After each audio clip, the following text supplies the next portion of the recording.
Thanks for tuning in live to Toronto Business Summit, the largest business marketing event in Canada. And now your host, Max Carter. All right, everyone. Thank you for joining us today. We have Mark Evans today.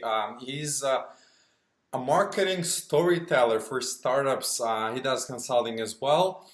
And it's an interesting topic today. How would you market your business by telling the story, your story? And Mark, thanks for joining us today. And let's dive into this. Happy to be here. Thanks for the invitation. Yep. So why is it important to tell your own story for a company? Well, I think one of the biggest reasons is that whatever a startup does, there are dozens, if not hundreds, of companies that are doing similar things. So differentiating yourself based on product alone often isn't enough. And so the way that you actually sort of create a unique identity and position your brand is that you craft stories about your entrepreneurs, your product, and your customers. And I think that storytelling is more important than ever because it's increasingly more difficult to capture the spotlight. So what is the best way to kind of tell your stories? What do you focus on? Well, I think there are different ways for startups to tell stories, and it really depends on the maturity of the company. So when a startup is just getting going, when they don't have a track record and no one knows that they exist, then one of the best stories to tell is stories about themselves. Mm-hmm. So how did they get started? What was the inspiration for their idea? Was there a problem that they saw? Was there something that they experienced personally that said, you know what, we should start a business to solve this problem? Once you get a little bit of traction, then you can start telling stories about what you think and position yourself as an industry expert or a thought leader. Right. And when you start getting customers, then you can start telling stories about your customers and their experiences and their successes. And hopefully in time what happens is that your customers start telling stories about you. Right. And then as you go forward, then you get other people to tell stories about you. You get the media, you get bloggers, you get analysts. So it's a storytelling journey that can happen in different ways, depending on how long you've been around, how much traction you have for your product, and what your resources are, how many people you have, and how much money you have to spend on storytelling. No, it's a great way how you kind of set a pathway of your progressing, how stories will evolve during the time of your company. So what kind of stories are really engaging customers? What are some ingredients to a story? Well, I think with a lot of my startup clients, what I try to do, the starting point for a lot of them is really going back to what do you do, who do you serve, how are you different, and why does it matter? And I think that's a fundamental story that's often either overlooked by startups or they don't do a good enough job of telling that story because it really sort of establishes the foundation for everything you do from a sales, marketing, product development, and customer service point of view. Being able to tell a really good story, a basic story about what you do and why it matters is the starting point. And once you have that story, then you can tell all kinds of different stories on social media and infographics and ebooks and blog posts. But you've got to start with that story. And the second big thing about storytelling is you have to be very customer-centric, not product-centric, which is what a lot of startups focus on, but customer-centric. And what I mean by that is really sort of highlighting the experiences that your customers get when they use your product. So I'll give a couple of really examples of companies that do that. One is GoPro. Mm-hmm. And you think about GoPro and the product is a rugged video camera. But that's not the story that GoPro tells. What they tell and what they encourage their customers to tell are stories about life's most exciting adventures and the ability to share them with friends and family or the world at large. And I think that's what makes GoPro so powerful is that the stories are about the experiences, not about the product. Another excellent example of brand storytelling is Airbnb. Now, Airbnb is a online service to book different types of accommodation in cities around the world. But that's not the story they tell. The story that they tell is about how, as a customer, you can experience the joys of travel. You can feel like you belong anywhere in the world. You can meet new people and see new things. And they tell that story, but they also highlight the experiences of their customers. And that's always front and center in terms of the case studies that they tell or the videos that they create. It's about the customer being the traveler, or in some cases, the customer being the host, the people who actually rent out their places. And it's not about the product. It's all about the customer and the stories that they tell. And I think that's what makes really awesome storytelling. Right. It's I've been reading this book recently, cash advertising, and one of the point was there that you don't sell your features, you sell the benefits. So that's right. Because when you think about it, given the world in which we live, where information is at everybody's fingertips, people know your features. They know your prices. They know the features and prices of your competitors, like within instantly. They can get that information. That's table stakes. What you want to do is basically tell a story about why you matter to them and how you're going to make their life different, how you're going to make them healthier or more productive or more profitable, anything that has to do with them. And that's what you want to emphasize. Not about the fact that your product has all these features. That's irrelevant. When somebody first experiences your product, in time they will discover that. But at the beginning of the relationship, it's all about them and all about the stories that you want to tell them, and all about the stories that involve their experiences with your product. What kind of difference have you seen when you work with different companies? And I know this applies to even brick and mortar, any type of business when they start telling their stories. But what kind of improvements have you seen? Well, the first thing is that most businesses are focused on the product. They're focused on the service that they're selling or the store that they're operating. It's really about them. Yeah. And they often tell stories about about their products and about their features and about their prices. And as I mentioned, that is table stakes. That's stuff that every business has to talk about, but it's not storytelling. And it's not something that necessarily engages their customers. So the biggest lesson that I find with customers is that they really have to sort of focus on the basic story. And a lot of them, they sort of come to that realization in time. They sort of recognize that they're not getting the traction that they think they deserve. Their product is really good, but they're just not getting enough leads. They're certainly not getting enough sales. They're not getting the media coverage that they want or that the competitors are getting. And they recognize that the story that they tell isn't resonating for whatever reason. People just don't get what they do. And that when I start working with clients and we start going through this storytelling process, it suddenly dawns on them that the story really is a different type of story, and that it is really about the customer. It is about the experiences, and it really is about the value that their product delivers, not about the product itself. Have you seen any?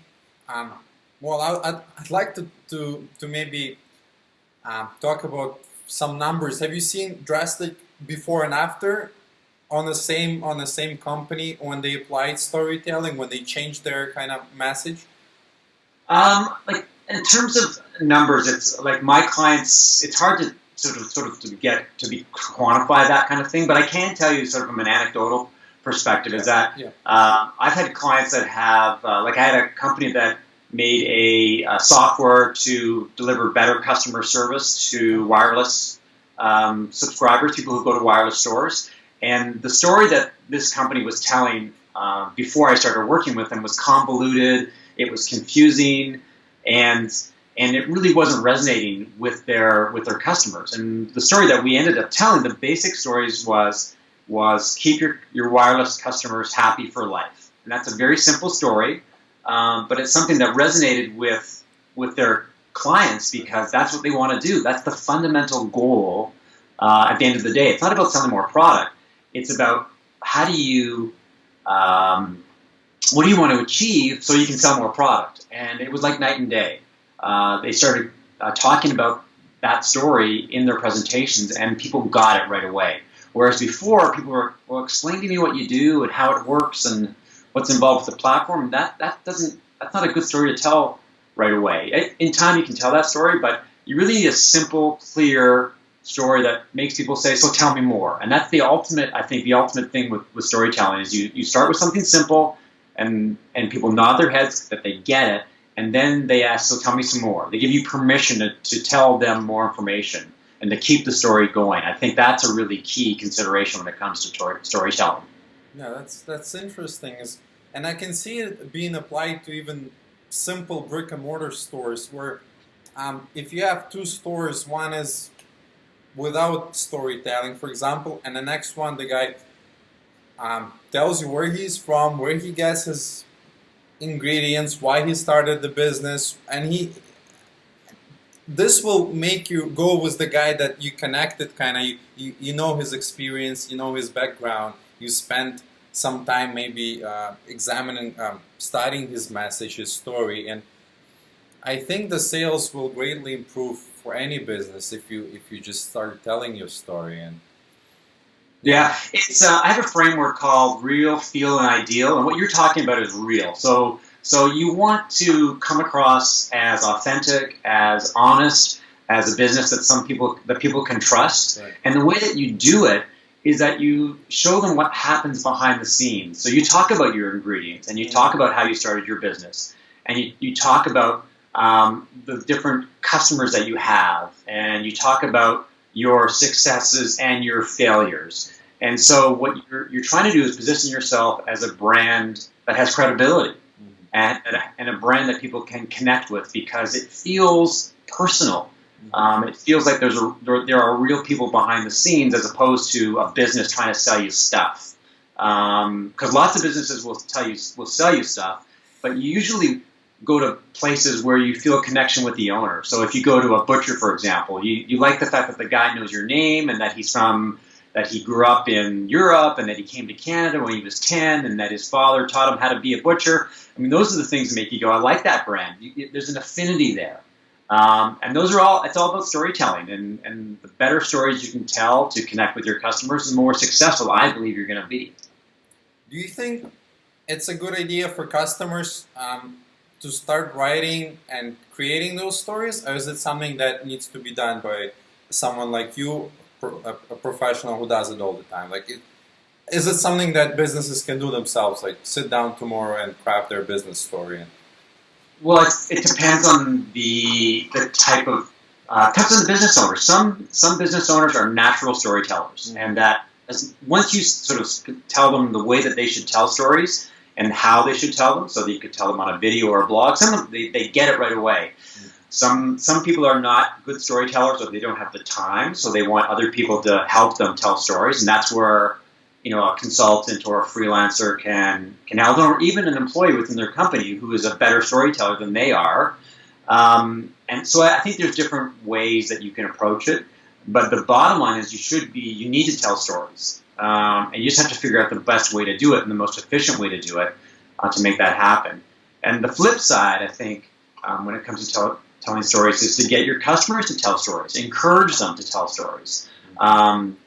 And there's a couple of ways to do that. One is that you can actually talk to your customers and say, so tell me about you, tell me about your experience with our product. Is it proving valuable to you? What are the key benefits? And they'll tell you great stories, and you can start collecting those stories, and you can tell them yourselves, or you can actually get them to tell stories. And then you can also do things like go on social media and search for stories that they're talking about that involve your brand or your product. So different ways to skin a cat and different ways to tell stories. When telling a story, is it creating an About Us page and creating a ladder there that explains your story? What's the best way to deliver it? Well, there's lots of ways to tell a story. Like a story can be the video on the homepage of your website that talks about how your company started and the value that your company offers and the key benefits. But a story can also happen on an About page. And About pages are they're interesting creatures because most companies have really boring About pages that don't tell a story. They're very factual. There's not a lot of creativity. They're almost afterthoughts when it comes to a website. But the reality is that about pages are among the most popular pages on your website, for anybody's website, because they tell the story about you. So, and what you do and how you started. So I think they're great storytelling platforms that deserve a lot more attention and a lot more creativity. So if you look at examples of good about pages, like Moz, for example, has that timeline that you talk about. Yep.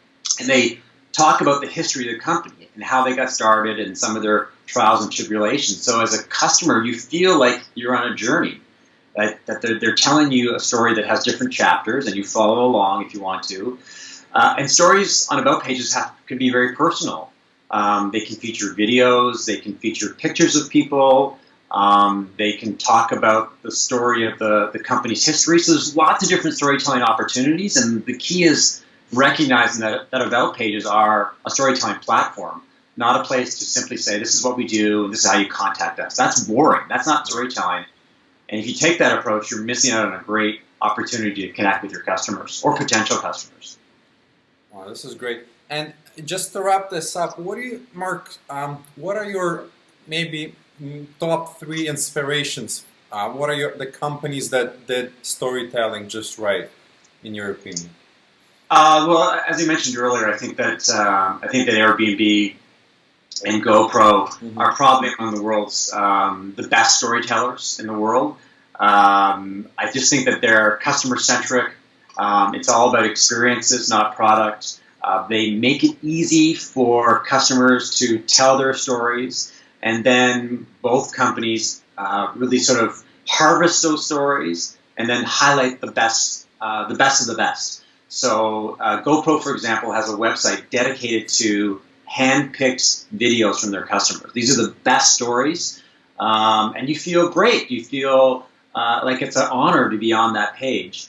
So those are really good examples. And if I had to cite just something that's maybe not traditional, I think Intel is telling really good stories these days, or starting to tell really good stories. And I think another one that's really interesting is General Electric. You think about them as a giant manufacturing company, but if you look at some of the stories that they tell on Pinterest, and they tell stories through photographs, it really sort of peels back the layers in terms of how General Electric operates. And it's an example of how you can tell stories in different ways to connect with your target audiences. Have you seen videos of Dollar Shave Club? So Dollar Shave Club, I think, is it a storytelling or is it clever marketing? Is it both? It's both. I mean, they really sort of changed the game when it came to videos by startups. So for a long time, animated videos were the way that people went, and they were cute and they were somewhat entertaining. But when Dollar Shave Club came out with the video of the founder walking through a warehouse and telling it was a funny story about the company, what they were trying to do, and it was irreverent, and it was humorous, and it was cheeky, and it really it was a good story that it went viral. Those are the best stories, obviously. And not only did it go viral, but it helped attract customers and investment. And the company's the sale to Unilever was the final chapter in a fantastic startup storytelling journey. No, that's good. Thank you, Mark, for being with us. It's been great. Where actually people can get in touch with you and learn more? So you can visit my website, markevans.ca. Yep. And I also have a book that I published last year called Storytelling for Startups, and you can find more information at storytellingforstartups.ca. Excellent. And I'll have all those in the show notes down below, and all the contact information and links for Mark as well. All right. Thank you, Mark. Enjoy your day, and thank you for being with us today. Thanks for having me.